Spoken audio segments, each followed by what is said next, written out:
We in the Israel Allies Caucus here in the Congress have sent a letter to the European entities there asking them to do away with this nonsense about the 67 borders. Those 67 borders are not defensible for Israel, and it's an outrageous thought that somehow that Israel would have to go back to those borders when it would, in today's world, leave them completely helpless and completely unable to defend their country.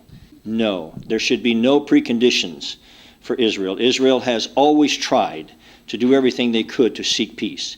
Even in war times, Israel has tried to minimize casualties among civilians, whereas the Palestinian PLO and Hamas and Hezbollah, all these others, try to maximize the civilian casualties. So Israel has gone to the wall to try to find peace, and to suggest that they have to release murderers, people, terrorists that have blood on their hands of innocent, in order just to talk, is an outrageous injustice.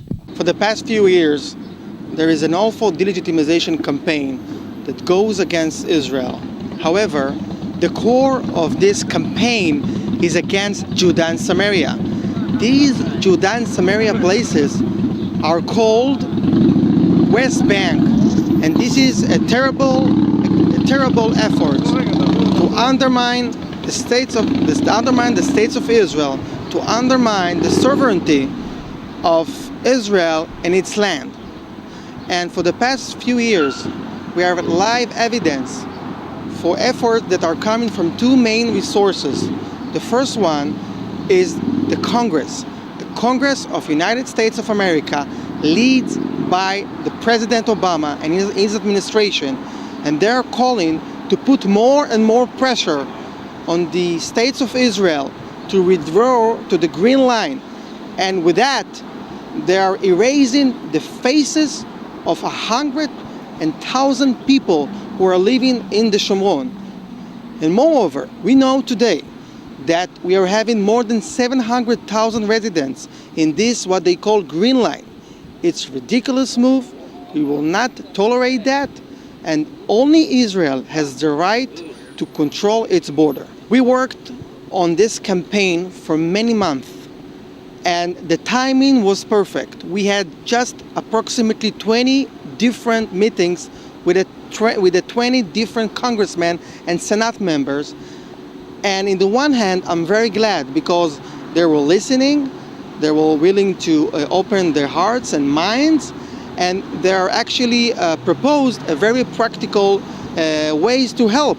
However, in the other hand, I'm very sad because I understand that for the past few years, there was no one that actually promote and advocate Judah and Samaria in these places.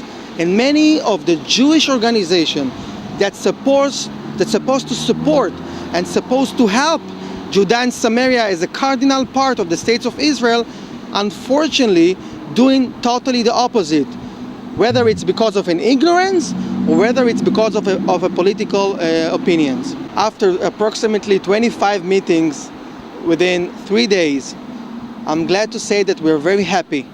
We open a very crucial door to the world of the United States of America, to many congressmen, many Senate members that right now are willing to listen. And we can assure you that by the supervision of Governor Gershon Mesika, we will do everything that we can to come here again, to come again to Europe, and we will fight the fighting of the Jewish people and his rights to this land. We are live evidence that Secretary of State Kerry is trying to push Israel together with the European Union to boycott and pressure Israel to do something that the power of the people just simply doesn't want. You can't push the will of the vast majority of the public, and of course the public in Judah and Samaria, to do something that they don't want to do. And we know that the current Israeli leadership is opposing to withdraw from Judah and Samaria. So I'm asking loud and clearly, I'm asking the European, I'm asking the Secretary of State Jim Kerry, from where do you have the legitimacy to come to Israel and to determine what will be the borders of these states?